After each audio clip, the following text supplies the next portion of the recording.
Voilà, c'est pas compliqué. Nous, c'était scapulaire, c'était les Girondins, il n'y avait que nous qui existions. Le grand derby, c'était toujours contre Nantes, qui avait un football un peu opposé à nous, ou qui avait un football, le football qui était copié dans le monde entier du FC Nantes.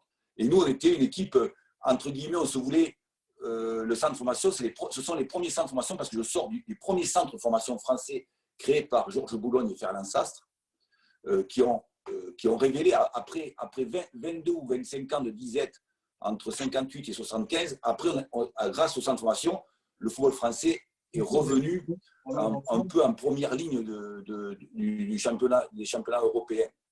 Et surtout sur les équipes, sur les joueurs qui marchent grâce au centre de formation.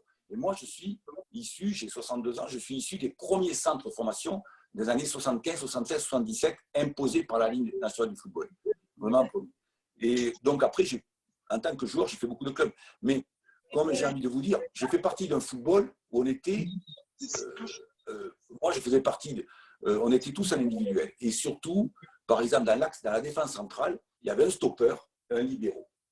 Et il y avait le 6, comme toutes les équipes. Il y avait très peu de schémas, de systèmes comme maintenant. Beaucoup d'équipes jouaient avec un meneur de jeu. Et donc, du coup, il y avait le 6 et le 4. C'est les deux, entre guillemets, c'était les deux killers de chaque équipe.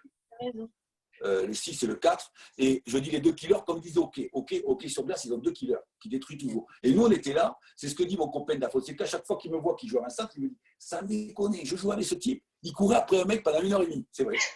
je courais après un mec pendant 1h30. Et après l'avant-centre, et j'avais ordre. Mais tu avais les coachs, écoutez les gars, tu avais les coachs, ils te collaient la photo de l'avant-centre. Et, je te jure, en début de semaine, il disait lui, je ne veux pas le voir. Putain, je te jure, quand je parle avec Bernard Lacombe, un gars comme Bernard Lacombe, je l'ai joué peut-être 15 ou 20 ou 25 fois en tête à tête. Putain, c'est combat. Parce que comme il se chiait pas dessus, que c'est un mec qui a autant, je ne te dis pas, il y en a certains où c'est foutu de ces combats terribles avec les avant-centres. Donc, et c'est très curieux parce que je vais faire court sur ma carrière, parce que j'ai fait beaucoup de clubs, mais c'est vrai aussi que, à part l'équipe de France A, avec pas un talent fantastique, j'ai su exploiter beaucoup de mes qualités parce qu'à part l'équipe de France A, c'est toutes les équipes nationales. J'ai fait à Prime et j'ai fait même j'ai fait l'armée, le bataillon de Joinville, la Coupe du Monde militaire. On est allé en Syrie à faire, à Damas. Donc, c'était des trucs très agréables. Et j'ai fait beaucoup de clubs. Et j'ai connu, après, j'ai fait seulement 10 ans de Ligue 1, 280 matchs, et après, la Ligue 2. De Ligue 2, j'étais dans les clubs, on est monté en Ligue 1. On est monté en Ligue 1, je suis monté en Ligue 1. Je n'étais pas un joueur de Ligue 1 pour être un peu comme nous, on les classe, pour être vraiment dans les 10 premiers. Enfin, c'est un peu similaire à ma carrière d'entraîneur. J'ai jamais été, je pars de Bordeaux alors qu'Aimé Jacquet me dit de rester, au moment où il ne faut pas partir. Si je voulais titulaire, comme j'avais un très fort caractère, j'étais un peu une tête de con, je voulais titulaire. Et je suis parti de Bordeaux au moment où je ne dois pas partir. Ça se trouve, ma carrière peut changer si je ne pars pas de Bordeaux au moment où Aimé arrive. Voilà. Et après, je vais en finir là-dessus, à moins que vous ayez des questions sur mon truc. Non, mais déjà, là, déjà, tu es en train de parler de ton profil. On va parler de moi. Là, déjà, tu es en train de donner ton profil de joueur. Ton profil de joueur, là tu es en train de dire qu'en fait, toi, tu étais à l'ancienne, le marquage individuel, stopper. Et souvent, comme tu l'as dit, tu es en train de dire que ta carrière d'entraîneur ressemble à ton parcours de joueur. Il y a des similitudes. Mais là, tu es en train de nous démontrer que dans l'évolution que tu as eue par la suite, comme tu le dis et comme tous les entraîneurs le voient, tu cherches du jeu, tu produis du jeu. Alors que, comme tu le dis, en tant que joueur, oui, tu n'étais pas dans la recherche tactique, on va dire ça comme ça, même si l'équipe n'était pas dans le schéma tactique, tout ça. Donc toi, tu avais un rôle tu prends le marquage, le duel, et puis tu tenais ton rôle de duel sur le terrain, tu es d'accord? Comment tu t'es construit alors sur cette partie tactique alors? Alors, c'est très particulier parce que sur le plan de ma réflexion, autant quand j'étais un joueur, j'étais vraiment un mec qui aimait l'engagement physique et d'ailleurs, il y en a même qui maintenant que c'est rigolo parce que toute ma vie, après, quand j'ai revu les copains, ils me le disaient, ils me le rappelaient. J'avais même mon adjoint Padovani, lui, quand j'ai fini ma carrière à Saint-Cyr en Ligue 2, il avait accroché des tue-mouches en plastique comme ça, partout. Et parce que quand je pâtais un câble à l'entraînement, il disait, les gars, il y en a accroché partout dans le vestiaire. Il disait, les gars, si vous voyez la mouche passer, qu'elle pique pas sur l'âne quand même. Alors vous la tuez avec qu'elle pique sur l'âne. Parce que j'étais toujours comme ça. Mais c'est marrant parce que dans ma carrière, j'ai toujours été, je suis de la génération de l'Ajax Amsterdam, de Cruyff. Et les premières télévisions qu'on a vues, les télévisions qu'on a vues, nous, d'une façon durable, 75, 76, 77, 78, quand j'avais 20 ans, c'était l'Ajax Amsterdam, quand j'avais 15 ans, 16 ans. Et j'ai été marqué par ça. Et nous, on a été très marqués par le football de Nantes, parce que nous, on allait faire des combats à Nantes, parce que même à l'armée, après, nous, on était 4 Bordelais et 4 Nantais. C'était rigolo, parce que j'étais toujours en train de les questionner. Parce qu'on allait à Nantes, nous, on leur tapait dessus grave, et eux, ils nous faisaient tourner en bourrique à une touche de balle. Et moi, toujours, je leur disais, putain, mais ce football-là, tu vois, c'était… D'ailleurs, après, même comme entraîneur, on me propose Nantes, quand on m'a proposé Nantes, j'y vais alors que je sais que ça va durer très peu. Mais je voulais tellement rentrer à la Jonelière que j'ai accepté l'idée. Je voulais rentrer à la Jonelière, voilà. Mais tu vois, donc c'était l'idée de mon football à moi dans ma tête, c'était le contraire de ce que je vivais. J'ai dû en souffrir aussi de jouer comme ça. Et j'étais toujours en train, en tant que défenseur, d'analyser. Et vous savez, les gars, il faut savoir une chose. Moi, j'ai des copains attaquants qui ont, et je ne vais pas citer les noms, qui ont été les meilleurs joueurs du monde, comme meneurs de jeu ou attaquants. Et bien eux, quand ils jouent au foot, putain, je te jure, ils se mettent tous derrière. Ils veulent que des mecs de 1m90 de 5 kilos. Et tandis que moi, je me connais petit, vif. Et tu vois, c'est marrant qu'on arrive à aller chercher l'opposé. Toi, en fait, tu t'es construit, comme tu dis, tu as construit tes idées sur le foot que tu as observé, l'Ajax, Nantes, le foot de jeu. Et donc, tu t'es construit sur des choses que tu ne produisais pas, en fait. Bah, pas en pratique. Pas en pratique. Pas en pratique, c'est paradoxal quand même. Bah, oui. C'est ça. Et comment, alors là, on va basculer sur le côté, comment tu as débuté dans le coaching au final? J'adorais. En revanche, excuse-moi, mais en revanche, j'adorais quand les coachs ils faisaient des jeux de 4-4, des 5-5. Alors l'entraînement, j'adorais ça. Mais sur le terrain, comme moi, j'étais missionné, je n'avais pas le talent pour jouer au milieu de terrain dehors, eh bien, j'étais missionné pour détruire. Alors donc, du coup, je faisais ma mission. Mais c'est vrai que dans ma réflexion intellectuelle, c'était autre chose. C'était ce que j'ai vu avec l'Ajax, tu vois, Manu. C'était ce que, vous voyez, les gars, ce que j'avais vu avec nous, ça nous sautait aux yeux. Quand tu jouais l'Ajax Amsterdam à notre époque, c'est comme maintenant, si vous avez une équipe favorite, des fois, moi, j'aime bien regarder Dortmund, j'aime bien regarder Lucien Favre et tout ça, mais tu vas te sauter aux yeux, tu te dis, putain, mais ces mecs, c'est qui cette équipe-là? C'est comme quand tu vois arriver l'équipe de Kiev, tu vois arriver l'équipe de Lobanovski, avant la chute du mur du Berlin. De temps en temps, tu voyais arriver Bucarest, où tu voyais arriver les mecs derrière le mur de Berlin, alors que nous, on ne voyait pas grand-chose. Mais tu les voyais en Europe. En quart de finale, tu dis, putain, mais ces mecs, comment ils jouent au foot? Ça nous faisait drôle, tu vois. Parce qu'il y avait des scientifiques, il y a des gens qui cherchaient le football, tu vois. Ça nous faisait drôle. Et moi, c'était coach, vous en voulez à vos entraîneurs pour ça? De ne pas avoir eu cette pratique? Non, mais c'était la façon de jouer de l'époque, on est d'accord? De l'époque, exactement. Oui, c'était comme ça. Pardon, pour en revenir à ce que disait le coach tout à l'heure, il y avait une consigne de l'époque, on a à peu près le même âge avec le coach, hein, si je peux me permettre, par rapport à ce qu'il disait les deux tueurs dans l'équipe. Putain, s'il va pisser, bah, tu vas avec lui, tu vas pisser avec lui. Bon, d'accord, ok, coach. C'était vachement réducteur, quoi. Là, c'était vraiment… Moi, je dis que les footeux d'aujourd'hui ont une chance énorme parce qu'on les prend pour des gens intelligents, quoi. En tout cas, normalement. Mais nous à l'époque, moi aussi, j'ai joué défenseur hein, et pas au même poste que le coach, mais c'était les consignes, quoi. C'était les consignes. Manu, tu me le prends. Je me rappelle, Daniel Bravo, à un moment donné, à Monaco. Manu, je ne veux pas le voir. Je ne veux pas le voir aujourd'hui. Et putain, on l'a vu pourtant. Hein. Et comme ça, quoi. C'était les consignes du coach. Et c'était le foot de la façon de jouer. Exactement. On ne pouvait pas leur en vouloir au coach. C'était comme ça. De toute façon, ce qu'a dit Jean-Marc sur le côté FC Nantes et l'Ajax, c'est ça qui a fait l'évolution du foot. On est d'accord, Jean-Marc? C'est pas que toi qui a eu cette observation de dire ah putain ça joue bien. C'est l'évolution du foot qui a été guidée par ces clubs-là notamment. Quoi. Oui, mais à Nantes, c'est qui le coach? Arribas, Sodo? Ouais, c'est Sodo et ensuite Denouex. Et quand j'étais plus petit, que je n'étais pas encore pro, 14-15 ans, c'était Arribas. Arribas. Ouais. Et après, quand j'arrive, quand moi je commence à être pro, c'est Sodo. C'est Ciodo. D'accord. Ancêtre pro, c'est Ciodo. Et Jean-Marc, par rapport à toutes ces observations, est-ce que, en parallèle de ta carrière, est-ce que tu avais déjà en tête d'être entraîneur? Est-ce que tu passais des diplômes ou est-ce que c'était vraiment pas une optique pour toi de basculer sur ça?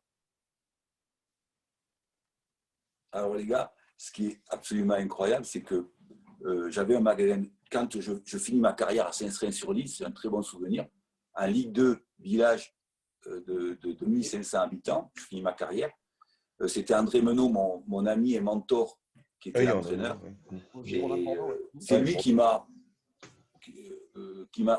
suscité, c'est lui qui me fait venir au Girondins à 15 ans, parce qu'il est directeur du centre de formation en 75, 76, 77, me fait venir, 75.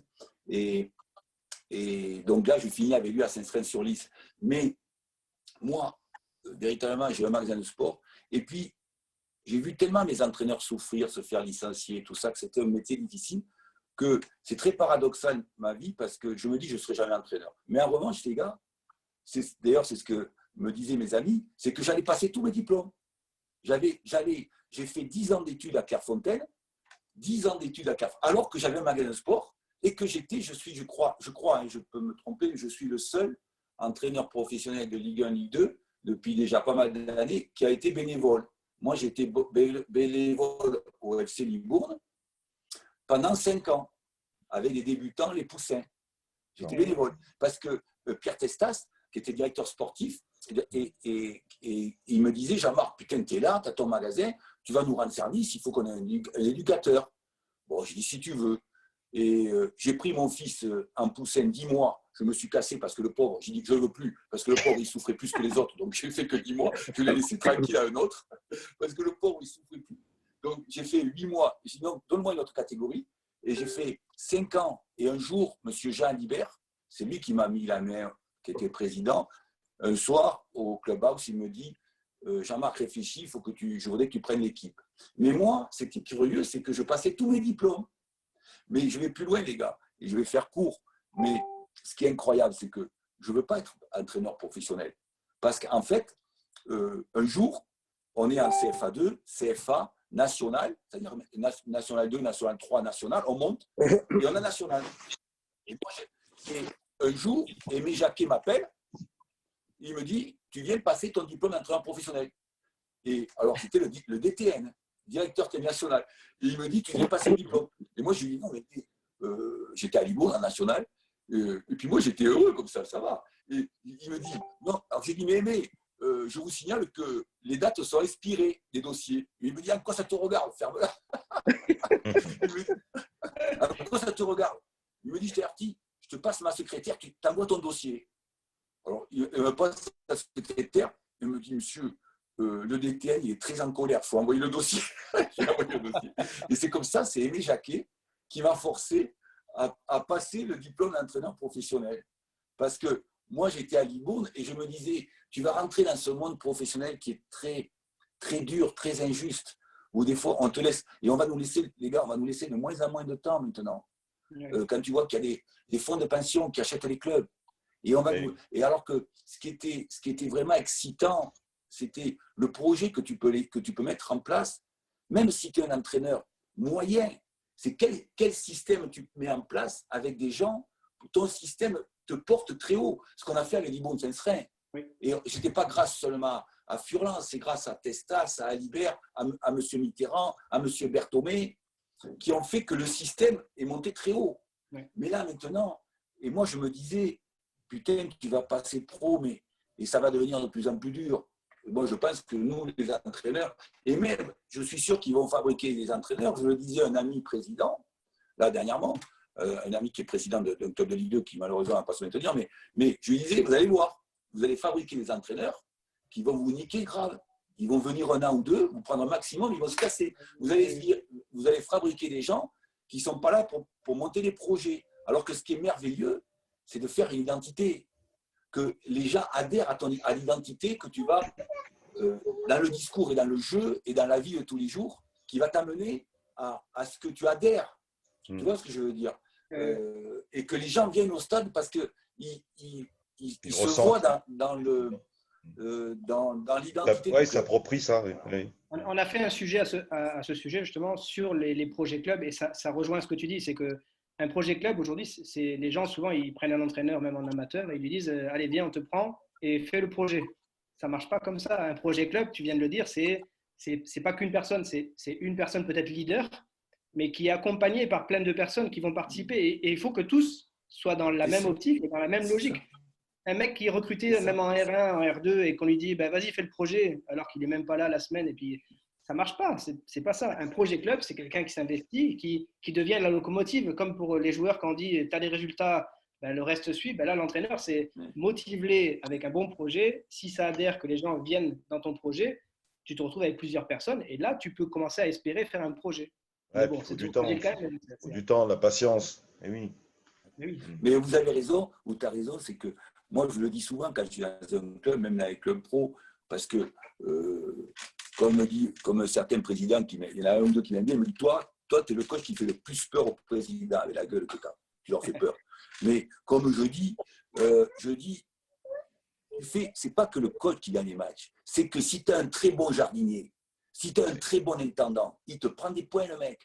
C'est comment tu arrives à ce que toute ton équipe, ton adjoint, ton préparateur actif, on est tous au top. Jusqu'au jardinier, jusqu'à l'intendant, on est tous au top. Et là, oui, ton système fait que vous savez les gars, il y a des systèmes par le passé qui étaient des systèmes merveilleux. D'ailleurs, il y a le président chinois qui disait, dernièrement, pas celui-là, mais le précédent, il disait, avec un très bon système, tu peux mettre des mauvaises personnes, ça marche très bien. Mais par contre, avec un mauvais système, tu mets les champions, même les meilleures personnes du monde, tu ne réussis pas. Et moi, j'y crois fondamentalement à ça. Tu vois ce que je veux dire? Donc, pour rebondir sur ça, quand tu as débuté à Libourne en tant qu'entraîneur avec ton équipe, avec ton fils, par la suite, tu es monté donc, dans les catégories, je pense. C'est ça? Tu as pris quoi comme équipe par la suite?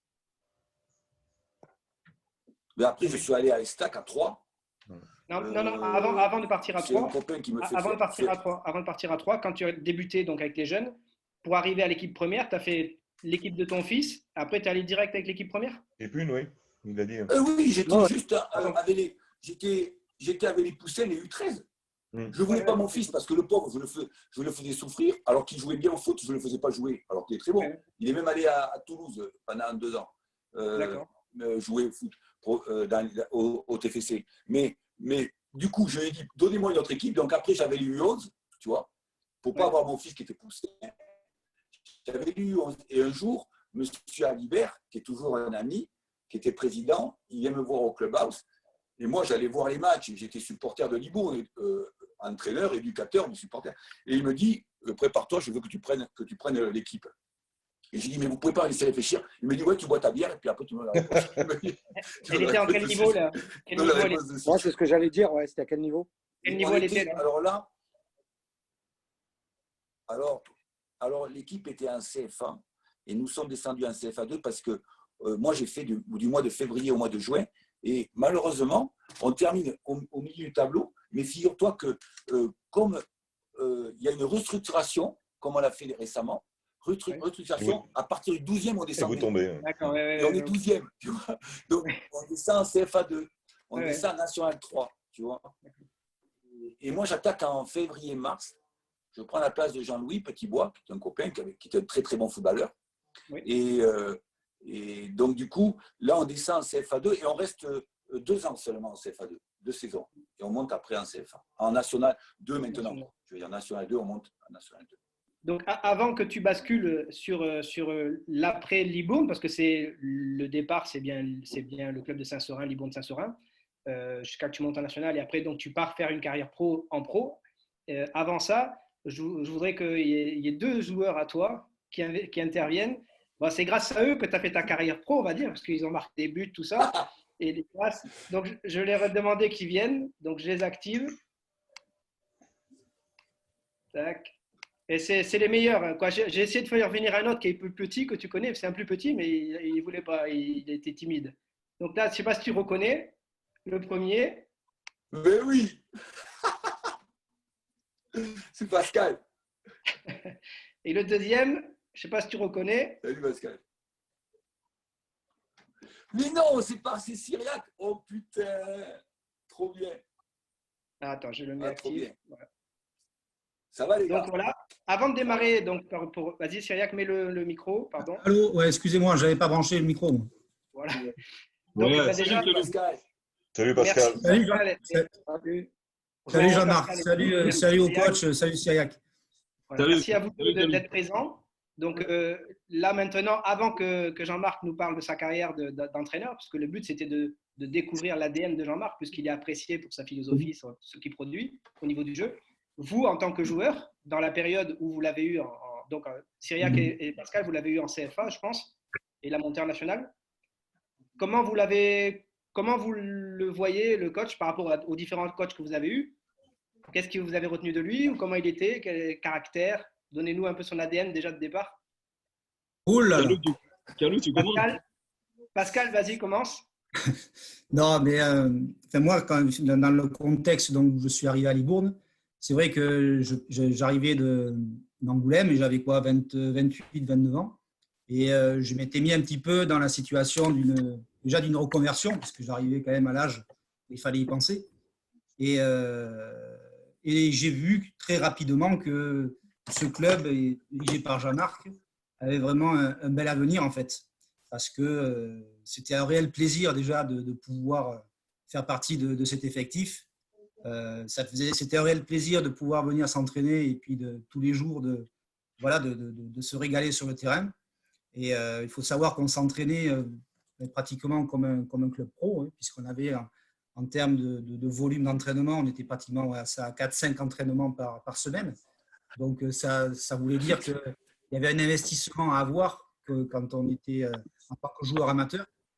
Et voilà. Et donc après, bien évidemment, sur le profil de Jean-Marc, c'est vrai que ça peut surprendre des fois, mais moi, je souhaite vraiment à tous les joueurs de foot du championnat de France d'avoir au moins une saison. Moi, je l'ai eu 4 ans. 4 ans, et ça a été, en fait, comme je vous le disais, j'arrivais un peu dans un contexte de conversion, mais en fait, ça a été mes plus belles années de footballeur, ça a été celle-là.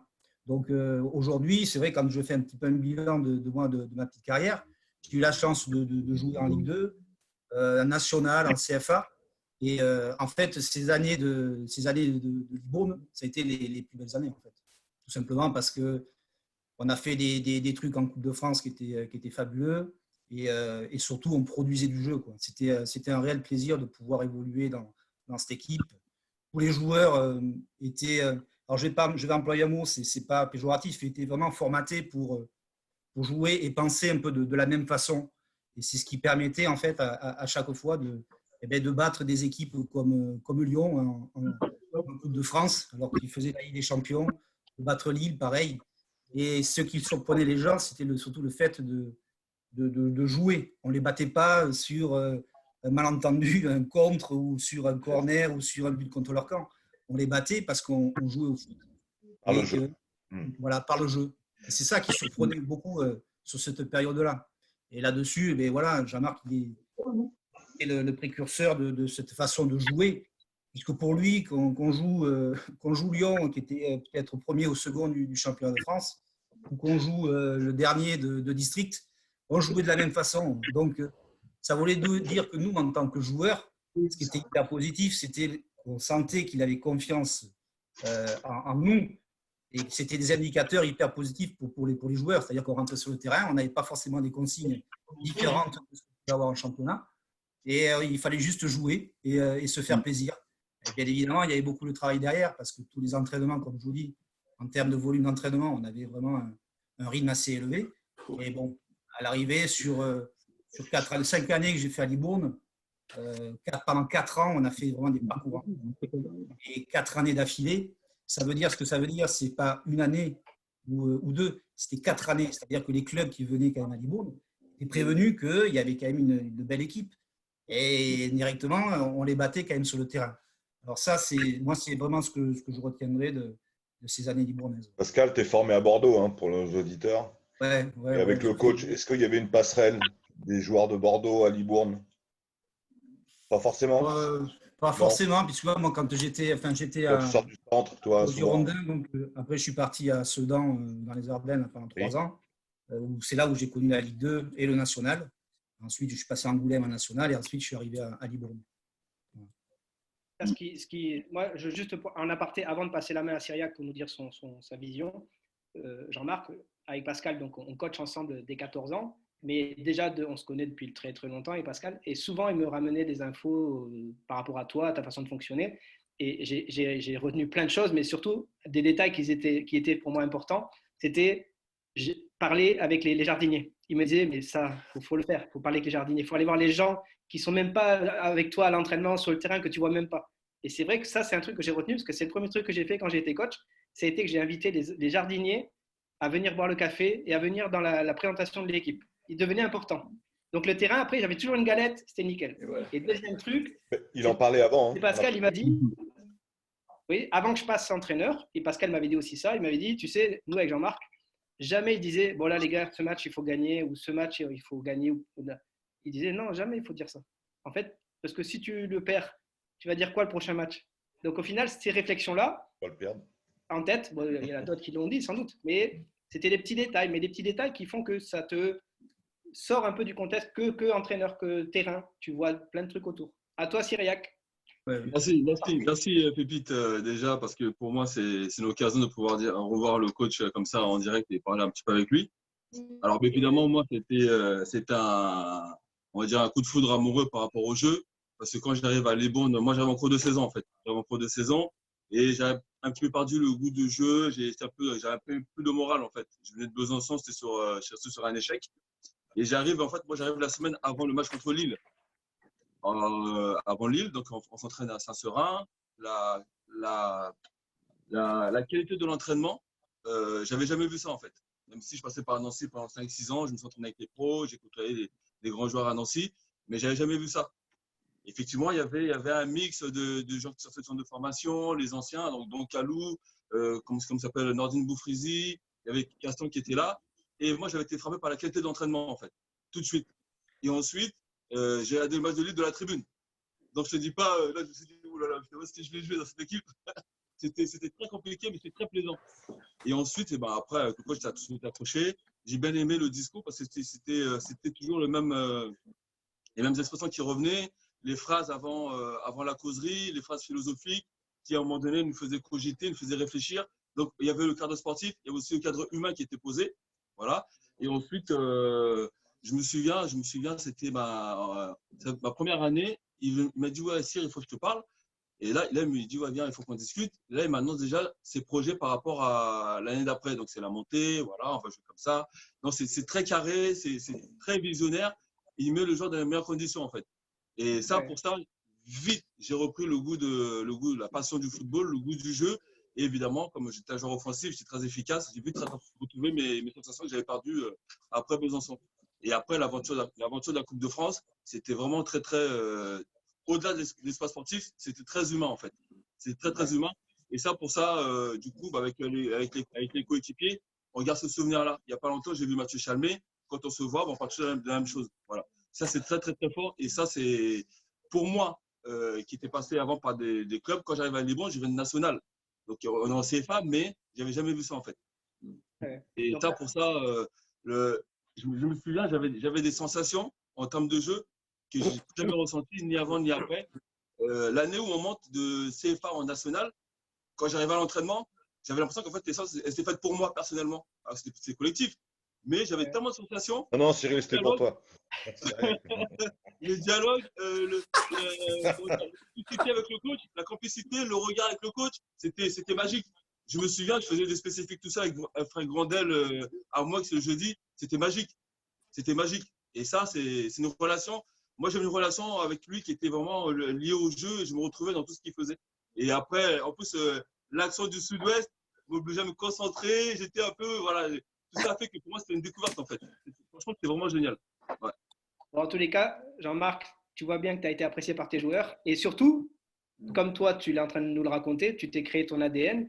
On va dire que ce soit Pascal, Cyriac et d'autres joueurs, bien sûr, ils créent leur ADN et on voit bien que tu as marqué, en fait, dans leur cursus de joueur, tu les as marqués et ils retiennent des choses pour leur cursus peut-être d'entraîneur comme Cyriac et comme Pascal et tout ça, quoi. À toi, Jean-Marc. Non, mais vous avez invité deux très, très belles personnes.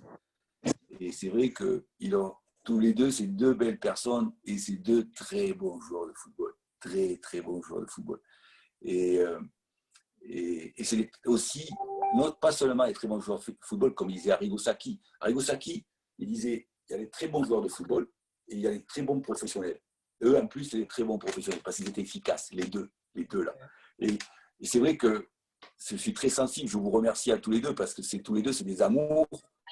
Et il y en avait beaucoup. Hein. On avait un groupe, parce que pour aller du CFA2 national, Pascal et Cyril, vous saviez là-bas, parce que comment tu crées un groupe qui vit, qui respire la même chose.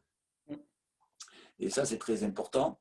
Mais vous savez, je disais, là j'ai un bouquin de Phil Jackson, l'entraîneur NBA qui a gagné 11 titres. Il y a des mecs qui veulent, moi j'ai des copains, ce qui sont importants, c'est qu'ils soient la gueule à la télé, qu'ils passent en première page de l'équipe, etc. Moi, c'est pas mon truc, Moi, si je peux faire mon métier sans faire de télé, sans faire de radio, sans parler, ça m'intéresse. Moi, ce qui est important pour moi, c'est le foot. Alors, comme je dis, on veut tous gagner. Comme disait André Menot, on veut tous gagner.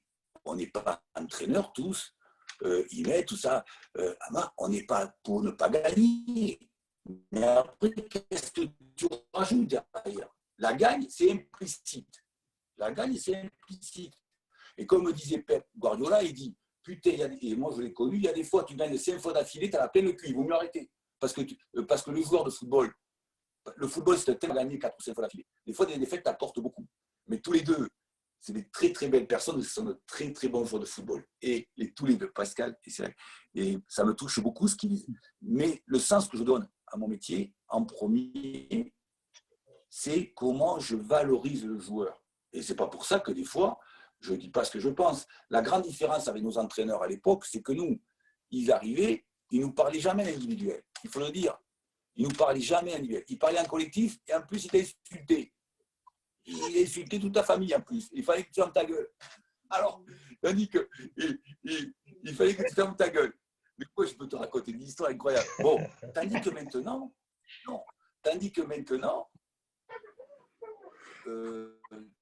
tu travailles, moi je travaille sur l'individu. C'est-à-dire que le collectif, on va avoir des principes de jeu, etc. Mais ce qui m'intéresse, c'est de valoriser l'individu. Et quand j'ai envie de dire quelque chose de désagréable ou de négatif aux garçons, il le sait, Pascal et Cyriac, on s'assoit tête à tête et on se parle, mais on s'assoit tête à tête. Il n'y a personne qui l'entend à côté. Et donc, moi, le sens que je donne, c'est ce que dit Pascal et ce qu'a dit Cyriac. Et ça me touche beaucoup parce que je l'ai beaucoup vécu, ça, les gars. Je l'ai beaucoup vécu avec d'autres professionnels quand j'étais à Troyes et tout ça. Une fois, on va à Strasbourg, j'en prends 4 à Strasbourg. Et Eric Marester, je suis dans la cour derrière après le match. Et Eric arrive devant les journalistes. Eric Marester, l'arrière droit, qui a arrêté sa carrière, qui était avec moi, que j'ai fait débuter à Troyes, qui était ailier droit et j'ai mis arrière droit. Et il était en fin de carrière à Strasbourg. Il vient, il me fait la bise. Il me saute au cou, il m'embrasse. Et voilà, il se dit, ah, mais toi, tu l'embrasses parce que tu en as mis 4 en sa gueule. Il se retourne agressif, il dit non, je l'embrasse parce que si j'ai fait une carrière, c'est grâce à ce mec. Sinon, je n'aurais jamais fait de carrière. Mais ça, pour moi, c'est ce que vient de dire Cyriac et ce que vient de dire Pascal. Ça, pour moi, c'est la plus belle des reconnaissances. Oui, et ensuite, la deuxième, c'est comment les gens ils ont envie de venir au stade. Pas parce que forcément tu gagnes. Bien sûr qu'on veut gagner, putain.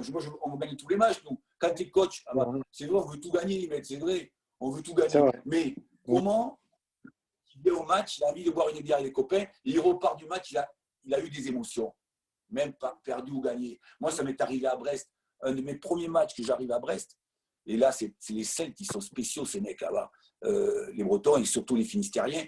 Au bout de 4-5 matchs, j'étais, il ne faut pas le dire, j'étais en train de fumer une clope parce que j'avais perdu 2-0 à domicile. J'étais tout seul comme ça contre le grillage. Et il arrive 3 ultras, bourrés, 18 ans, et correct, tout ça. Il me dit, ouais, coach, super et tout. Ils avaient la bière et tout. Et j'étais contre le grillage, tout ça, après le match. Et les mecs, je lui dis, putain, on a perdu 2-0. Il dit, eh bien, on s'en bat les couilles, on a vu un grand match. Il voulait faire une photo, il veut m'embrasser. On a vu un grand match. C'était des ultras de 20 ans. Et donc, c'est à ça que je suis attaché. Ce que vient de dire Pascal, c'est que dans mes entraînements, comment je construis mes entraînements, souvent, je me dis, alors on pourrait en parler longtemps parce qu'il y a de multifacteurs physiques, athlétiques, techniques, mais je me dis aussi toujours, quand je construis mes entraînements, c'est est-ce que tu aimerais les faire, ces entraînements? Est-ce que tu prendrais du plaisir à les faire? Tu vois, voilà, entre autres choses. Et c'est ce que disent Pascal et Cyriac, c'est exactement ce pourquoi je fais ce métier, quoi, quelque part. C'est par rapport à ça, ça me fait plaisir. Avant de basculer donc sur des événements de ta carrière par la suite, on va basculer sur l'exercice que tu nous as donné, parce que justement, il y a Pascal et Cyriac qui sont là aussi, donc ça peut être intéressant, sachant que c'est un exercice que tu aimes bien. Non, mais Philippe, les exercices, j'en ai 3000 si tu veux. Je sais bien que tu as 3000. Celui-là, je l'ai piqué récemment. Alors, je voulais vous raconter une histoire. Écoutez les gars.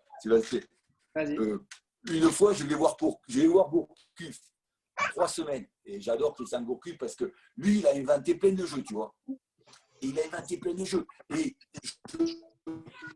moi, pendant 15 jours, je suis viré de Nantes. Je vais voir ses entraînements. Alors, je notais, tu sais, j'étais comme ça, je notais les entraînements. Il vient me voir, il me dit, non, note rien, je te donne tout, Java. Note rien. Bon. Et tous ces exercices, putain, ils sont trop bien les exercices qu'il invente lui. Et moi, je lui dis, tu sais, Christian, quand je fais l'entraînement, je mets jeu Gourcuff, jeu exercice Gourcuff. Il me dit, quoi, tu fais ça? Je dis, oui, je te l'ai piqué. Je mets je mets ton nom puisque je te l'ai piqué l'exercice. Alors, il était hyper étonné parce qu'il dit, moi, j'ai donné mes exercices à plein de mecs, mais jamais ils ont mis Gourcuff, tu vois. Et c'est ce que je fais. Là, c'est pareil. Je l'ai piqué sur Internet une fois. J'adore aller voir ce que fait Klopp, Guardiola et compagnie. Et je l'ai piqué, cet exercice, alors, je ne prends pas tout. Je prends un truc de Guardiola. Donc, je l'appelle Guardiola. C'est pour ça. Mais c'est pour ça. Je le partage. Encore une fois, c'était pour montrer un exercice que tu proposes, mais qui peut être après adapté à la catégorie ou autre. Vas-y, je te laisse l'expliquer. Alors, en fait, les gars, moi, j'ai beaucoup de… Si vous voulez, les gars, j'ai beaucoup de 11 contre 11. Quand tu as un groupe, si tu fais des 11 contre 11, il faut le dire au coach, classique. Si tu fais un match classique, pour un professionnel ou même pour un joueur de National 2, National 3, si tu fais un match classique, le joueur, lui, il se sent en évaluation. En revanche, dès l'instant où tu fais des 11 contre 11, où il y a des thèmes, tu réduis les espaces, j'en ai plein, moi. J'en ai piqué à Gourcuff, j'en ai piqué à Luchescu aussi. Putain, Luchescu aussi, il a de ces exercices qu'il a inventés trop bien, je te jure, des 11 contre 11. Et moi, il y a toujours 2 après-midi où on fait des 11 contre 11, mais avec des thèmes différents. Et là, c'est le cas. Et ce que j'ai bien aimé, le bloc, vous voyez les 3 cercles bleus, eux, alors les bleus, ils vont attaquer normalement, mais l'intérêt, s'il y a demi-temps, c'est que les 3 cercles bleus ne défendent pas. En fait, on défend, on va lever les 2 gardiens à 10 contre 7. Et c'est fait exprès. Alors moi, je le fais pour exercer mes 2 défenseurs latéraux, et de ne pas avoir. Et comment j'exerce mes milieux de terrain? Alors là, on avait fait un 4-1-4-1, par exemple, parce que les systèmes, je les change en fonction des joueurs que j'ai. Et donc, du coup, comment on est capable de bien défendre assez bas, à 7 contre 10, et ensuite, comment on est capable, à la récupération pour les bleus, de pouvoir faire traîner mes 2 couloirs, et contrer l'adversaire. Donc, c'était surtout ça, c'était l'idée, comment tu défends à 3 de moins, à 7 contre 10, et comment tu es capable ensuite, quand tu récupères le ballon, de bien contrer l'adversaire. Comment tu es capable de faire ça? Voilà l'exercice que je fais de temps en temps, que je vais faire aux joueurs. Et il faut savoir que, par exemple, un entraîneur comme Luchescu, les 2 couloirs offensifs, les 2 ailiers, par exemple, il fait souvent ça, il ne les fait pas défendre, il fait défendre ses milieux de terrain qui viennent, de façon à ce qu'ils puissent jouer la carotte et contrer. Et contrairement à ce qu'on fait nous en France, où nos gamins, nous, ils sont toujours en train de défendre. Donc, c'est un peu cet exercice pour habituer mes défenseurs, mes latéraux et mes milieux de terrain, là, le milieu de terrain excentré, à être en infériorité numérique et pouvoir quand même gérer la situation. Voilà, c'est tout. Ça peut marcher dans les 2 sens, pour autant l'attaque que autant pour la partie défensive, quoi, en supériorité ou en infériorité. Tout à fait. Seb, qu'est-ce que tu en penses? Oui. Non, non, j'allais poser une question. En fait, il y a un objectif. Il y a un objectif de sortir le ballon sous pression aussi quand on est en infériorité numérique. Oui, c'est ça, exactement. Oui. C'est exactement. L'objectif, c'est comment tu es capable de faire jouer un peu la carotte à tes 2 couloirs et que tes 7 défenseurs réussissent à récupérer, et comment tu es capable effectivement de mettre en difficulté l'adversaire, parce que tes 2 couloirs ont un peu joué, ont joué la carotte sur ce coup-là, tu vois. Alors moi j'en ai beaucoup, il n'y a pas que cet exercice-là, mais ça nous permet aussi au bloc, et il y a autre chose aussi. Ce qui est très intéressant aussi, tu veux, c'est comment, en attaque placée, et je dois les blancs, comment ils sont capables, par le nombre de passes, de se créer une occasion de but alors qu'on est attaque placée et que les bleus sont à 7 et défendent très bas. Et je me sers de ça aussi pour mobiliser mes joueurs sur comment on s'y prend. Et là, je suis très rigoureux, ils le savent, Cyriac et Pascal, comment on s'y prend à attaque placée pour créer un décalage et avoir une situation de frappe. Patience. C'est surtout ça que Jean-Marc met en avant. Je me rappelle, aux entraînements, c'est vrai qu'on travaillait beaucoup ce genre de situation où on était, quand on attaquait en supériorité numérique. Et Jean-Marc mettait souvent l'accent sur comment justement se retrouver dans les meilleures situations pour finalement terminer sur un côté et avoir un 2 contre 1 ou faire un dédoublement pour trouver un centre et qu'on puisse marquer le but. Ce n'était pas tellement l'action. Souvent, on associe le travail offensif à du travail un peu spécifique devant le but. Lui, Jean-Marc, ce qu'il voulait, c'était qu'on soit dans des situations, un maximum de situations pour marquer des buts. Et selon les probabilités, on a plus de chances de marquer des buts si déjà on arrive à faire des décalages, à avoir des 2 contre 1, que si ce n'est pas le cas. Et c'est vrai qu'on insistait beaucoup là-dessus pour se retrouver dans la meilleure situation pour aller marquer. Voilà, sur cette exercice-là, typiquement, c'était passer par les côtés, aller avoir un dédoublement, et puis le répéter, parce que c'est vrai que ces phases de jeu, contrairement à un match, ça permet de répéter des phases d'attaque placée. C'est ça qui est intéressant. Et moi, je me rappelle, à force de répéter ça, je savais concrètement, si j'avais le ballon un peu sur un côté et que j'entrais dans l'axe, je savais que dans mon dos, j'allais avoir Régis Castan, pour ne pas le citer, puisque c'était lui qui jouait souvent à ce poste, ou un Lilian Astier qui joue arrière droit. Je savais que s'il dédoublait, je devais lui donner le ballon, parce que c'était la meilleure situation pour que lui se retrouve à centrer ou aller finir le but. Et tout ça, c'était des schémas qui étaient répétés.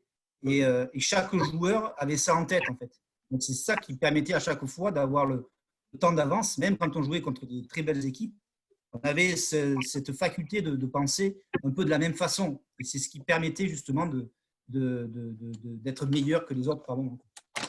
C'est ce qu'on disait à chaque émission, c'est ce qu'on répète à chaque fois, c'est que l'entraîneur, c'est pas parce qu'il pompe un exercice sur Internet de Guardiola ou qui on veut, c'est pas parce qu'il le prend que il doit le faire une fois et puis il voit que ça marche pas super bien parce qu'il n'a peut-être pas compris l'exercice déjà lui et qu'il n'arrive pas à le faire comprendre à ses joueurs. Mais dans la durée, s'il le répète et qu'il corrige des choses, sur la durée, les joueurs vont commencer à comprendre et commencer à se le prendre pour eux. Et dans la durée, une fois que l'exercice est bien maîtrisé, là, on commence à mettre des règles un peu plus complexes pour que le joueur, dans la facilité, redevienne de nouveau un peu intelligent d'aller chercher une autre solution. Et c'est pour ça qu'on répète à chaque émission, tous les entraîneurs, l'exercice, répétez-le sur la durée et mettez des règles qui font que ça améliore le truc. Philippe, ce qui est important, c'est, et on le voit avec le coach, c'est surtout de se l'approprier parce qu'on n'a pas forcément les mêmes joueurs. On n'a pas forcément les mêmes joueurs qu'au Barça ou qu'à Manchester City. Se l'approprier et surtout de réaménager en fait les situations qu'on met en place par rapport à son système, par rapport aux joueurs qu'on a. Et on le voit avec le coach qui le fait. Moi, la question que je voulais lui poser, est-ce qu'il se base aussi sur l'adversité? Forcément, peut-être un petit peu. Mais est-ce qu'il donne une part importante justement à l'adversité? Est-ce que c'est travaillé la semaine et à quel moment? Alors en fait, si tu veux, j'ai fait beaucoup d'efforts parce qu'il a raison, Pascal. Pascal, et c'est là qu'ils ont raison. C'est que quand j'étais à Libourne, qu'on reçoit l'Olympique Lyonnais, mon adjoint Boischara, il me dit quand même, je vais faire une vidéo sur l'Olympique Lyonnais. Alors, il dit, ne me casse pas les couilles, bon, fais ta vidéo si tu veux. On fait un petit repas au Clubhouse. Le mec qui veut faire le quart de finale des champions à Manchester United. Bon, Boischara, il fait son montage, il fait sa vidéo. Mais moi, alors, pour te dire, j'ai fait beaucoup d'efforts dans ce domaine et parce que, effectivement, on rajoute le fait d'aller chercher les points faibles, les points forts de l'adversaire. Mais je le rajoute parce que je pense qu'il faut être professionnel et il faut à tout prix une vision différente des choses. Et il faut aider les joueurs sur le plan individuel pour savoir qui vont avoir en face d'eux. Et pour ça, j'ai des adjoints qui adorent ça. Moi, je vois, j'ai Michel Padovani et Manu Pascal, c'est des dingues de l'adversaire. Alors eux, ils connaissent tout par cœur. Alors nous, on commence à faire une vidéo avec les défenseurs et attaquants lundi matin. On pose, et mardi matin, on pose. Mais ce n'est pas moi. Ça, c'est pas moi parce que c'est pour confirmer ce que dit Pascal et trucs. Parce que ce n'est pas mon truc. J'assiste à la vidéo, mais c'est mes deux adjoints qui envoient tous les défauts et les qualités de l'adversaire. Parce que je pense qu'il faut être à tout prix professionnel. Mais si tu veux, il va être vraiment, en ce qui me concerne moi, j'ai des schémas. Alors, parce que effectivement, c'est comment, quel que soit, et c'est vrai, des fois, je ne te cache pas, mais moi j'ai eu honte, et des fois à Brest, une fois on va à Reims, je vais à un point de presse, je ne savais pas quoi dire, j'avais honte. On a fait une attaque, Édouard Butin, qui est malade, qui est malin comme un truc, il pique le ballon à l'arrière central, on fait une attaque à la 89e, on marque un 0, on gagne un 0, je vais à un point de presse, je dis, mais qu'est-ce que je dis? On a passé 1h30 dans nos 30 mètres. Il y a des fois, c'est comme ça. Comment tu es capable de t'adapter? Parce que le football, c'est ainsi. Alors, ça arrive, ça arrive. Mais dans l'ensemble, moi, ce que je veux, c'est, ils le savent, Pascal et Cyriac, c'est effectivement comment on maîtrise, nous, les choses. Mais pour l'adversaire, je ne te cache pas, je te réponds, parce que je pense qu'il faut être à tout prix professionnel. Et je pense aussi que dans ton public que tu as en face de toi, il faut respecter aussi les gens, de les aider. Et pour les aider, mais depuis un an et demi, par rapport à ce que je faisais à Brest, avant, je le faisais un jour ou deux avant le match. Et maintenant, j'ai imposé à mon staff de faire lundi matin et mardi matin, ils prennent le groupe des défenseurs le lundi matin et l'attaquant ou l'inverse mardi matin. Et on montre avant la semaine pour qu'ils se le mettent dans la tête les points faibles et les points forts de l'adversaire. Intéressant. Et quand tu. Donc là, mais c'est pas moi. Et c'est pas moi parce que Pascal, il le sait. Et Cyriac aussi. Le problème, c'est que moi, comme je dis, quand je suis arrivé à Auxerre, j'ai dit écoutez, les gars, moi, ce qui m'a importé, c'est de venir vous chier sur la gueule, vous, les AGA. On vient, moi, je ne vous connaissais pas, je ne sais même pas que vous existez. Alors, bon, c'est exagérer les choses, mais c'est mon équipe, mon groupe. Comment on développe des forces, mon groupe, tu vois. Et j'exagère exprès parce qu'ils le savent, des fois, je dis des grossièretés un peu. Et en fait, ce que tu dis, Jean-Marc, je pense que cette façon de voir les choses, quelque part, ça peut faciliter aussi le coaching parce qu'il faut déjà arriver à bien s'occuper de son équipe et savoir les schémas de jeu qu'on veut lui imposer. Et après, et s'occuper de l'adversaire, c'est important. Je pense que, comme tu l'as dit, ton coaching a évolué et que quand on est coach pro, on se doit aussi d'analyser les équipes adverses et d'essayer de trouver tous les points faibles qui peuvent exister pour avoir le plus de chances de gagner le match. Mais en tant que coach, c'est souvent c'est vrai qu'on peut voir des coachs qui vont s'adapter continuellement à l'équipe adverse. Ça veut dire que ses propres joueurs, en fait, arrivent à un moment où on est perdu parce qu'on ne sait même plus ce qu'on doit faire nous-mêmes, toujours à s'adapter aux autres. Ou tu as des coachs qui te disent en face c'est le meilleur, tu as l'impression que tu joues le Barça. C'est vrai. Ouais, c'est vrai. Bon, c'est vrai. C'est vrai. Dans la causette, tu dis oh putain, et nous on est nuls. Voilà. Il n'y a rien de proposé. Rien que pour l'aspect positif, comme Pascal est en train de l'expliquer, on est d'accord que, Jean-Marc il va confirmer, mais on est d'accord qu'une équipe, déjà, si elle n'est pas positivée par son coach dans l'esprit de on sait faire ce qu'on a fait pendant X semaines, on sait le maîtriser, les mecs qui rentrent sur le terrain et ils sont confiants déjà. Donc déjà, la confiance et le positif, c'est quand même un élément hyper déterminant. Après, les détails on domine ou pas, on marque. Moi, je suis tout à fait d'accord avec toi. Excuse-moi. C'est-à-dire que tu te rends compte avec les joueurs, c'est ce que vient de dire Pascal, c'est-à-dire que tu le vois, ce que dont tu as besoin un professionnel de haut niveau, compte tenu des circonstances, c'est comme je dis moi, je leur mets trois zones. La zone de récupération, préparation et finition. Je dis, c'est pas compliqué. Contrairement à ce que tu as peut-être, ta créativité ou ton inspiration, je m'en bats les couilles. Tu respectes tout ce que je te dis de A à Z. D'accord ? Et après, quand tu as respecté les précis, il le sait Pascal et Cyriac, quand tu as respecté les précis à l'endroit où tu es, peut-être que tu peux créer quelque chose. Mais même dans la zone de finition, tu fais ce qu'on a dit, qu'on a prévu. Et si tu es… Alors d'ailleurs, les joueurs ils le disent. Les joueurs ils disent, écoutez, nous, quand on arrive là, certains ils disent, on a le logiciel Furlan, hein, tu as plutôt intérêt de l'avoir. Parce que, voilà, parce que l'improvisation et la créativité, pour moi, parce que souvent on te dit, ouais, il faut être, oui, mais le plus beau des créateurs, il va s'exprimer une créativité. Quand tu as Pablo Picasso, qui est un des plus grands peintres du monde, il te dit, qu'est-ce que c'est que, effectivement, j'ai 90% de cadres. Moi, je peins, mais 90%, c'est juste 10-15% ma créativité, mon inspiration. Mais tout le reste, c'est le travail et les principes de travail. Et moi, c'est ce que je dis aux joueurs. J'ai dit, et ça les rassure en plus. Ça les rassure. Tu as un exemple aujourd'hui dans le football moderne, c'est Messi. Messi, souvent on dit dans le cadre du Barça, il est extraordinaire. L'équipe d'Argentine, c'est un peu plus compliqué. Alors même si, bien sûr, je prends lui parce que c'est le meilleur joueur au monde, mais c'est représentatif.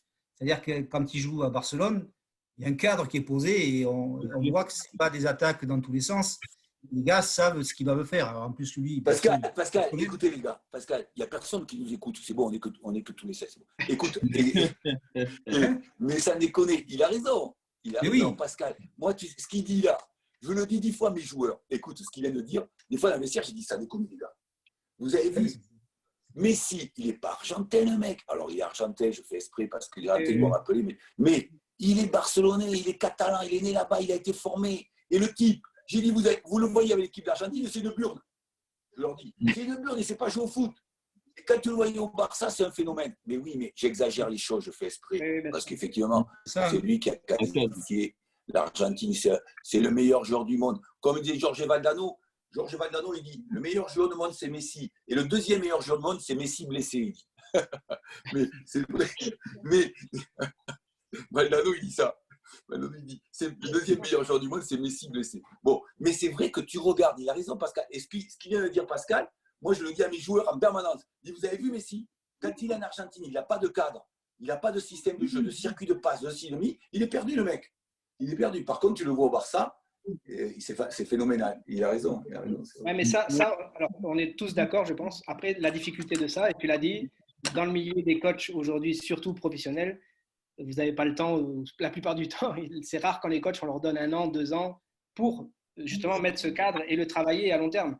Parce que là, le coach qui arrive et qu'on lui dit « tu dois me rapporter des points pour me sauver ou pour faire la montée », et s'il n'a que 3 mois pour avoir l'équipe, pour essayer d'avoir des résultats, pour essayer d'être gardé, ça complexifie tout le truc. Donc, est-ce qu'aujourd'hui, toi, qui as évolué en tant que coach pro dans des équipes pro, avec des caractères et des joueurs pro, aujourd'hui, l'évolution des joueurs est différente de les générations comme Pascal, Cyriac et tout. Aujourd'hui, si on parle d'Auxerre, parce que tu es à Auxerre, est-ce que c'est facile de motiver des joueurs à aller dans ce rôle-là et à être dans la durée? Parce qu'au final, c'est quand même de la durée. Tu leur demandes d'être travailleurs pour arriver à un certain niveau de jeu. Et ça, c'est de la durée, encore une fois. Bon, alors déjà, les gars, Pascal et Cyriac, ils avaient raison. C'est-à-dire qu'en termes d'entraînement, moi, c'est quasiment 2 fois par jour, tous les jours. Vous avez bien entendu. Ouais. Et les joueurs ne s'en peignent pas, même à 34 ans. Même Édouard Butet, à 34 ans, il m'a dit « je ne me suis jamais entraîné autant ». Il me dit ouais, « jamais, j'ai fait qu'1 fois par jour ». Là, c'est 2 fois par jour, systématiquement. Et il me dit « par contre, je n'ai jamais été aussi bien ». Parce qu'il faut que le joueur soit heureux.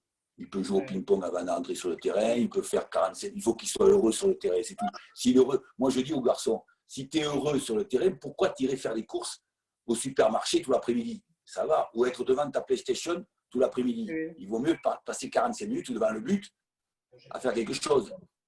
Voilà. Mais la mentalité des garçons, et vous avez raison, on a peu de temps. C'est pour ça que, en fait, il faut savoir que pour que l'indice, moi, je suis monté plusieurs fois. Parce que très souvent, je prenais des mecs que j'avais eus sous ma coupe. Et à Brest, la dernière année où on est monté l'an passé, eh bien, on monte parce que j'ai comme 6-7 joueurs qui, comme ils disaient, on a le logiciel Furlan. Ils savaient déjà comment ça se passait. Mais parce qu'il te faut un peu plus de temps, si il le sait, vous le savez, vous êtes coach, si tu veux avoir un jeu ambitieux, un jeu de possession, eh bien, effectivement, il te faut plus de temps. Parce que le plus facile au football, compte tenu des paramètres, comme t'explique André Menot dans son bouquin, on a on joue avec les pieds, pas avec les mains. On a l'aire de but, d'un but la plus petite au monde des sports collectifs, avec 11 joueurs contre 11 joueurs. Et on joue avec les pieds. Si tu te mets derrière, tu as plus de chances de gagner rapidement. Ce qui est très difficile, c'est comment tu construis un projet, effectivement, qui se veut ambitieux. C'est très dur. C'est très dur. Mais pour reparler des joueurs, les joueurs, et Cyriac et Pascal en font partie, des centres de formation. Et depuis 2010, depuis Kisna, tu as beaucoup de joueurs qui sont, les joueurs professionnels sont vraiment extraordinaires avec les entraîneurs. C'est-à-dire, c'est des garçons, autant ils ont tendance à vouloir partir vite, ils ont tendance à avoir très peur, être très craintifs de leur avenir, parce que la carrière d'un footballeur professionnel est très courte. Donc, quand tu es en Ligue 2, évidemment, tu n'es pas à l'Olympique Lyonnais, tu n'es pas à Marseille, tu n'es pas à PSG, tu n'as pas les mêmes. C'est des gens qui ont peur de faire une carrière courte. Donc, des fois, quand ils peuvent saisir une opportunité, nous, cette année, on a 2 ou 3 qui partent pour aller, pour essayer de gagner plus d'argent et d'aller ailleurs. Mais autrement, pour tout vous dire, très sincèrement, les nouvelles générations, les coachés, c'est vraiment des amours. C'est pas des mecs, c'est pas Furlan que tu avais. Quand tu avais Furlan, en tant que coach, sans déconner, il fallait que tu aies des couilles, hein, je te le dis. Il fallait que tu aies des couilles. Parce que voilà le malade que j'étais. Et parce que c'est pas comme quand tu avais des mecs comme Cyriac et Pascal ou Régis Castan ou Mathieu Chalmy, c'est des gens qui sortent de centre de formation, ils avaient beaucoup plus de cerveau que nous on avait. Ils sont capables d'écouter, mais ce dont a besoin un joueur, c'est la cohérence. Comme disait Menot, c'est le logos. Le logos, c'est le discours. C'est-à-dire que si ton discours n'est pas cohérent par rapport à tes actions, alors là, le professionnel ne te suit pas. C'est pas vrai, Pascal? C'est pas vrai, Cyriac? Oui, c'est exactement ça. Le joueur, il ne te suit plus. Exactement ça, oui. Il ne va rien dire. Il va s'asseoir comme ça. Il ne va rien dire. Il va arrêter de jouer. Il ne va rien dire. Il va arrêter de jouer. Ce n'est pas compliqué. Par contre, si ton discours est cohérent avec tes actions, eh bien, le joueur, il te suit. Il va se faire couper en deux pour toi. Mais moi, je te le dis, les professionnels de maintenant, ils sont beaucoup plus attachants que nous, on l'était, si tu veux. Après, de l'autre côté, nous, on a des problèmes. On a des problèmes parce qu'il y a un environnement très pressant qui veulent que de suite, que le gamin à 18-19 ans soit un champion, les perturbe intellectuellement. Il n'y a que ça. Sinon, c'est des amours. C'est des amours. Voilà. Moi, j'ai des questions pour faire participer les internautes. J'ai quelques questions, si tu peux certaines y répondre. Il y a… Alors… Est-ce que tu t'intéresses toujours aux résultats du FC Libourne? Oui. Ça, c'est une première question. Oui. Mais pour moi, c'est une période. Sincèrement, quand tu vieillis, il faut dire aux gens, quand tu vieillis, quand je vois Pascal et Cyriac, j'ai envie de pleurer. Alors, je vais me casser. Je me casse. Parce que c'est des périodes émouvantes. Parce qu'on avait créé un club Libourne-Saint-Serin avec M. Mitterrand, M. Berthomé. On avait créé quelque chose, mais ça te reste, ces relations humaines, en plus des résultats. On a des anecdotes tous les trois, ça te reste à vie, c'est fini. C'est ça qui est merveilleux dans notre sport. C'est qu'est-ce que tu ressens sur les relations humaines. Tu vois ce que je veux dire? C'est ça qui est merveilleux. C'est ce que tu dois retenir à la fin de carrière. Oui, je m'intéresse toujours. Oui. Encore une question. Donc, est-ce que tu penses que finir la boucle en revenant à Libourne, parce que là, je crois qu'il y a beaucoup de joueurs ou de gens de Libourne, est-ce que la boucle serait bouclée en revenant dans ton secteur? Alors, je rajoute la question qui est après, c'est Libourne ou les Girondins? Parce que je pense qu'il y a beaucoup de monde en ce moment. Parce que les Girondins, ça commence à être un peu… Non, les gars, là, on est pas mal à être passé par les Girondins. Mais c'est vrai que c'est la région. Est-ce que si tu finis ta carrière, est-ce que tu la finirais sur Libourne, par exemple? Est-ce que tu serais capable de faire finir comme ça, la boucle? Non. En fait, moi, je pense, par contre, venir à Libourne pour aider un jeune entraîneur, aider, construire un projet, oui, tu vois. Après, l'histoire, tu sais, c'est ce que disait Mathieu Chalmé. Mathieu Chalmé, il était à Libourne avec nous, et puis après, il était allé à Lille. Et moi, je jouais contre lui en Ligue 1, lui à Lille, et j'étais à 3. Il me disait, coach, avant chaque match, n'oubliez pas, on a le scapulaire tatoué sur la poitrine. Et je lui dis, ça déconne, mais toi, t'es Lillois, et moi, je croyais. Non, non, non. Il y a le scapulaire, ça va. C'est Mathieu Chavy qui disait ça. Allez, une autre question, s'il te plaît. Une autre question, c'est quel est le meilleur joueur que tu as entraîné? Le joueur qui t'a le plus marqué dans ta carrière d'entraîneur, aujourd'hui, pour l'instant? Sincèrement, là, c'est pas. Est-ce qu'il y en a un qui sort exemple, plus haut? Un Yves, non?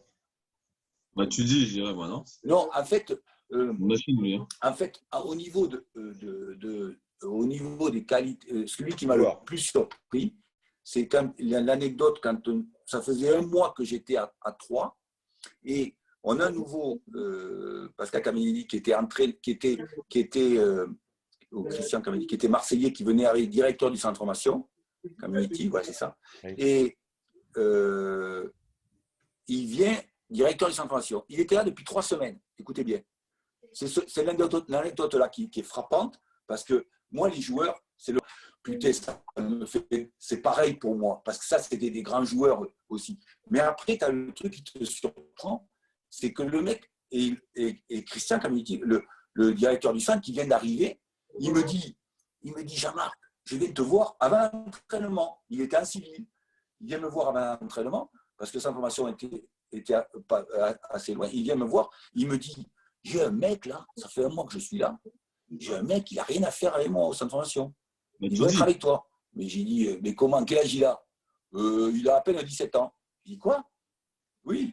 Et il me dit, non, qui c'est? Un mec, Mathieu, me dit, il est là, il n'a rien à faire avec moi. Ben, j'ai dit, écoute, envoie-le. Le mec, il arrive à l'intérêt. En plus, moi, j'avais une équipe que de trentenaires qui tournaient comme des bombes et qui avait tout ça, les Karl Touraine, les Fred Adam, les Hamzin, les Nivet. Ils avaient déjà 150 ou 140 matchs de Ligue 1. Donc, il a fait que 10 ou 12 matchs. Mais il était 10 fois plus fort que les autres. À 17 ans. Et là, tu es sur le cul. Tu te dis, qu'est-ce qu'il arrive? Le mec qui vient d'arriver, il est plus fort que les autres, il a 17 ans. Là, ça fait drôle quand même. Voilà, c'est juste cet exemple-là. Parce qu'après, moi, après, je n'ai pas envie de mettre en exergue. Bien sûr, quand tu as un garçon, quand tu as eu des garçons comme Benjamin Nivet, parce que c'est humain. Moi, c'est humain. Quand je vois Pascal, quand je vois Cyriac, c'est humain. Parce qu'eux, c'est des très bons footballeurs. C'est des très, très bons footballeurs. Après, j'aime pas du tout mettre en avant parce qu'il y a aussi les qualités intrinsèques et puis il y a l'ensemble des choses qui font que tu as un groupe, quoi. Que tu as un groupe, que eux, ils ont participé à un phénomène de groupe. Tu vois ce que je veux dire? Et c'est ça qui te rend des émotions et qui te rend heureux. Qu'est-ce qui t'a marqué dans ta carrière pour l'instant d'entraîneur? C'est quoi la difficulté de passer d'entraîneur La plupart des entraîneurs qui sont passés à l'émission, qui ont coaché en national, ont dit que le niveau national était le plus dur à coacher. Donc toi, tu as coaché en Ligue 2 beaucoup et un peu en Ligue 1. Est-ce que pour toi aussi, le niveau national, c'est le plus compliqué? Entre amateurs en dessous, c'est-à-dire CFA, CFA2, quoi, National 3, National 2, et le très haut niveau, c'est pour toi quel passage le plus difficile? Moi, je dis que le plus dur, ce n'est pas de les professionnels, les gars.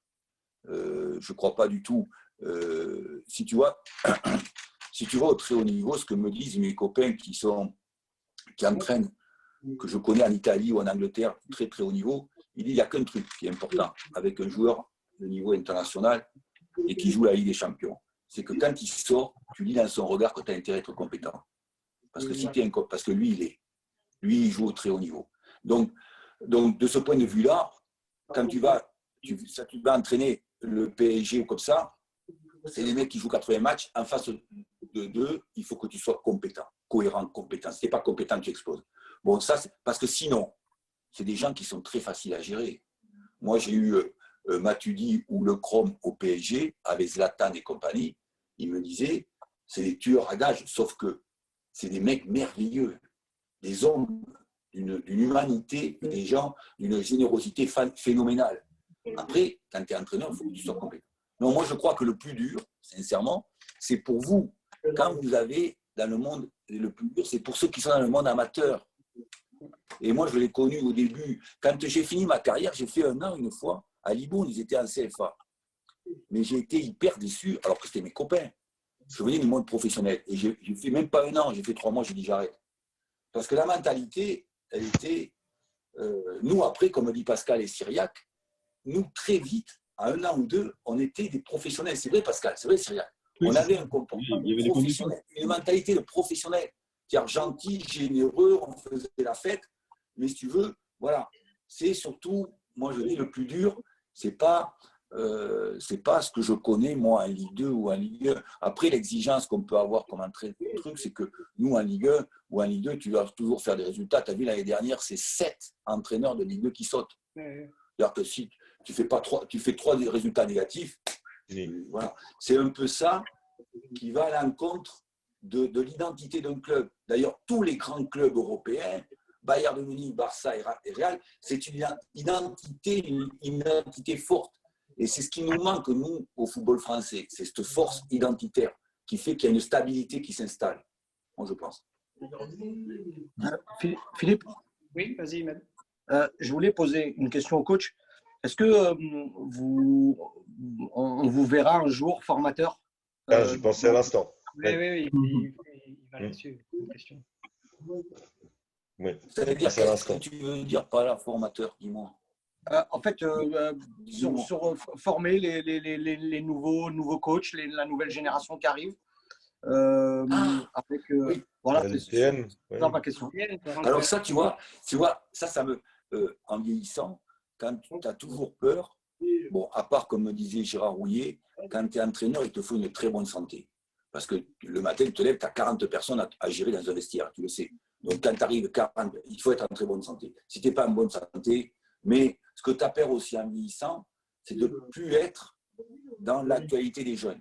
C'est-à-dire que ce qui est très important, ce sont les ressources humaines. Comment tu colles à la mentalité des jeunes et comment tu arrives à les séduire. Parce que le jeune en face de toi, il s'en bat les couilles que tu aies 60 ans, 65 ans. C'est qu'est-ce que tu as dans ta tête? Quelle mentalité tu as? Parce que lui, il considère qu'il y a des mecs de son âge qui sont plus cons que le mec de 60-65 ans. Dès l'instant où tu colles, alors tu as toujours peur de vieillir et d'avoir un décalage. Mais c'est vrai que c'est marrant ce que tu me dis, c'est parce que quelque part, si un jour j'ai plus la force, le courage ou l'envie d'entraîner des jeunes, des joueurs, ce qui me plairait, c'est effectivement de travailler sur comment on travaille pour le football français et pour un certain style de football. Et si je suis un peu déçu, vois-tu, ce que je suis un peu déçu, c'est que on n'est pas proposé ou initié ou donné la chance à des Denouex ou à des Ciodo de venir nous enseigner, de venir s'asseoir à Clairefontaine et de leur dire, voilà, messieurs, c'est ça qu'on veut, on vous veut à vous. Tu vois ce que je veux dire? Et c'est ça que je suis déçu parce que ces gens-là, c'était des phénomènes. Des phénomènes. Coach, juste même je finis par rapport à ça, c'est peut-être un peu égoïste, mais moi, en tant que jeune qui débute, c'est aussi ce reproche que je peux faire aussi, c'est d'avoir des gens comme vous qui ont une identité, qui ont un vécu. Et je pense que pour nous, c'est enrichissant. Là, on a passé 1h30 et j'ai écouté attentivement parce qu'il y a plein de choses à apprendre. Et je pense que dans nos cursus de formation, il est important aussi d'avoir des gens comme vous. C'est pour ça que je pose la question. Oui, je mais pense que Cyriac ou Pascal, qui sont peut-être sur le terrain, partagent cet avis. Oui, mais il m'aide à un moment, même le coach, si tu fais ça, tu vas te heurter à un football. Là, le jeu de possession, de construire. Oui, mais je ne pense pas que le coach a un seul football. Je pense qu'il est ouvert, il va chercher aussi. Non, oui, bon, il est dans la créativité, dans la possession. Oui, il est dans la créativité, bien sûr. Il est dans les émotions, dans le football, le spectacle. Voilà. Et tu vas te heurter sur les autres. Ceux qui aiment défendre, parce que c'est aussi un football. Hein, après, ce qui est important pour vous les coachs, je dis vous les coachs parce que moi aujourd'hui je ne suis pas vraiment coach, mais c'est surtout d'avoir des convictions et puis et de s'y tenir. Et quand je dis s'y tenir, ça veut forcément dire s'entêter, c'est-à-dire des convictions qu'on puisse faire évoluer toujours pour être toujours meilleur et pour pouvoir proposer toujours mieux. C'est ça qui est important. C'est pas passer de blanc à noir, par exemple, du jour au lendemain, ou même d'un match à un autre. Comme le dit Jean-Marc, c'est ça qui déstabilise. C'est ça qui déstabilise une équipe. Moi, je me rappelle, encore une fois, à Libourne, je crois que, je ne sais plus, c'était en CFA, on était dernier, on était dans les 3 derniers, je crois. Il me semble que c'était Albi, je ne sais plus quel match. Et le discours de Jean-Marc, c'était de dire, les gars, Aujourd'hui, on travaille pour remonter. On ne change pas notre façon de monter parce que je sais qu'on va y arriver. Et à la fin du championnat, on était remonté dans les 4 ou les 5 premiers. Le contenu est plus le contenu est plus que le résultat. Oui, c'est ça. Et c'est ça. Et puis, c'est garder son entité. Parce qu'il n'y a rien de Moi, pire. j'ai eu la chance d'avoir Alain Perrin à 3 en 95. C'était ça. On gagnait 2-0 à la mi-temps à Agno. Il nous a insultés parce qu'on jouait mal. Après, ce qui est pas évident non plus chez le rôle du coach, c'est de savoir si ses convictions sont les bonnes. C'est ça qui est dur. C'est ça qui peut faire douter. Mais à partir du moment où on n'a pas de doute, le coach, effectivement, il doit continuer sur sa ligne de conduite. Non, mais après, là, c'est très compliqué. Ce que tu dis, est-ce que c'est les bonnes? C'est ce que tu as dit? Oui, voilà. Moi, je dirais que pour savoir si c'est les bonnes, je parlerai même pas des résultats, de dire on a gagné, on est monté, on est descendu.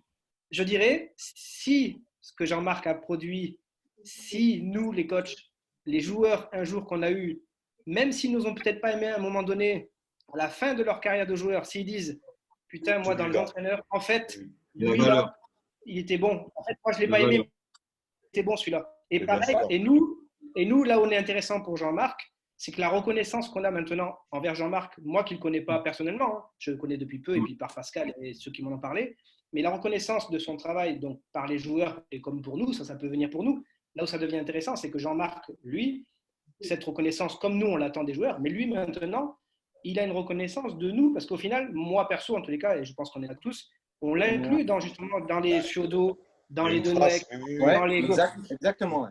Aujourd'hui, en France, les entraîneurs que tu mets au-dessus de tous, parce que c'est comme les Guardiola, on va dire, dans le monde, nous, en France, on peut dire qu'aujourd'hui, ces mecs-là, Jean-Marc en tous les cas, c'est une reconnaissance que nous, les entraîneurs, on lui voue, parce que, comme tu l'as dit, Ahmed, pour les formateurs, si on avait des formateurs impliqués comme ça, parce qu'aujourd'hui, il démontre encore une fois que l'implication qu'il y met, c'est de la passion débordante, et il te la transmet, parce que là, Pascal et Cyriac, je suis sûr qu'ils sortent là, ils ont mis les crampons, et ils vont jouer dans le jardin parce qu'ils sont déjà dans le match. Il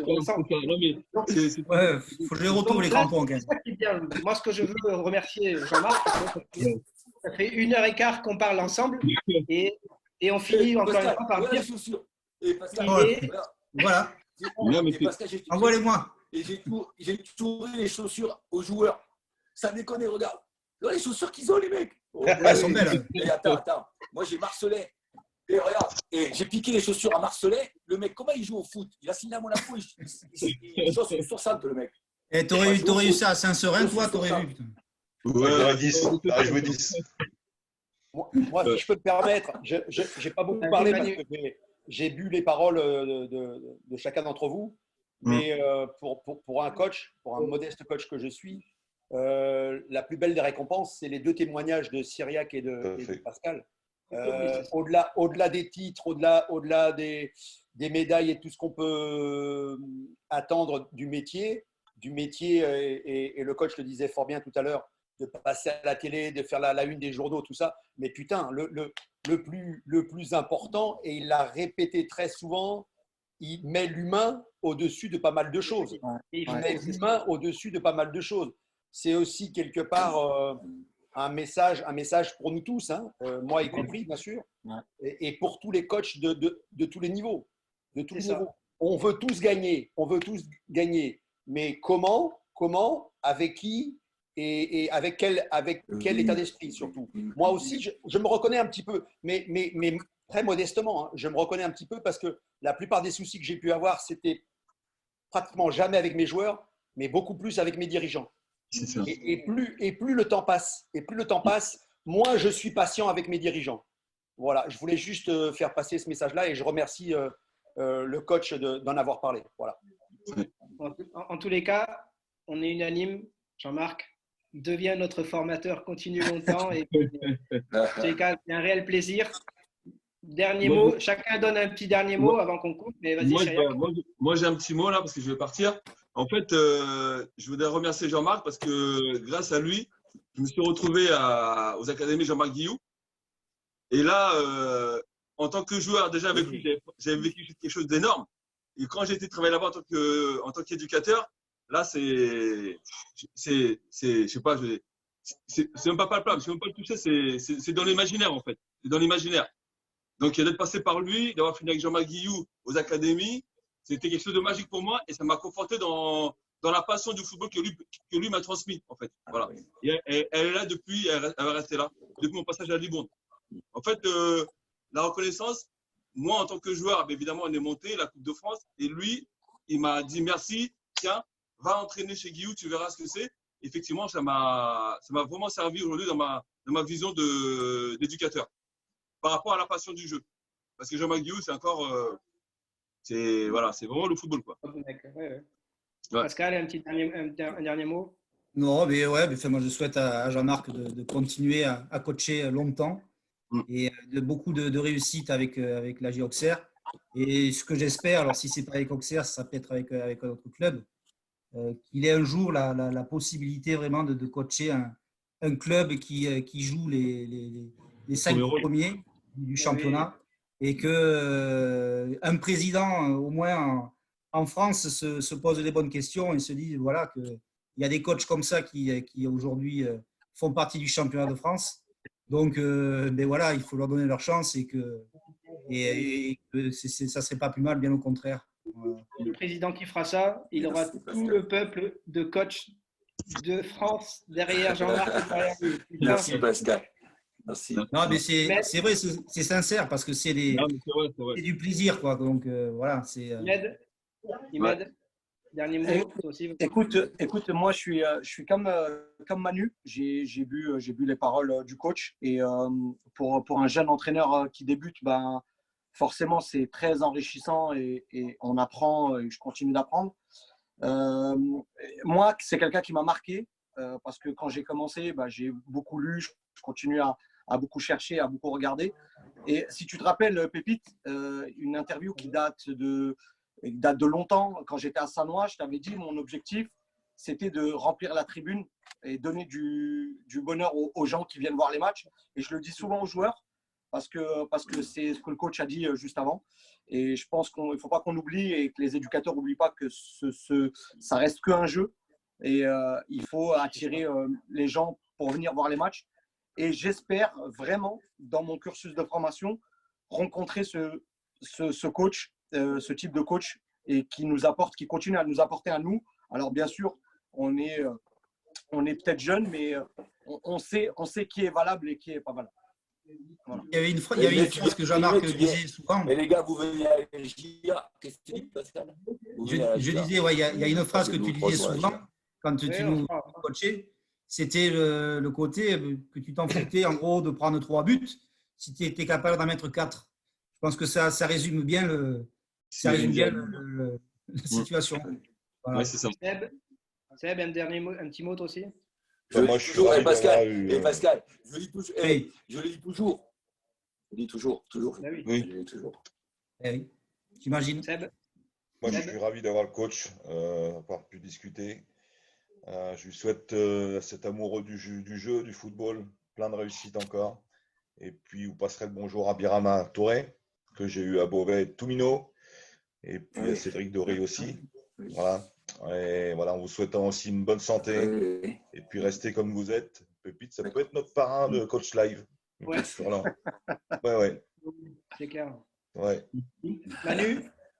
Moi, je vais faire très court. Je vais lui dire merci en portugais parce que j'adore le Portugal, c'est mon pays. Muito obrigado pour promouvoir les valeurs que vous portez depuis que vous êtes coach.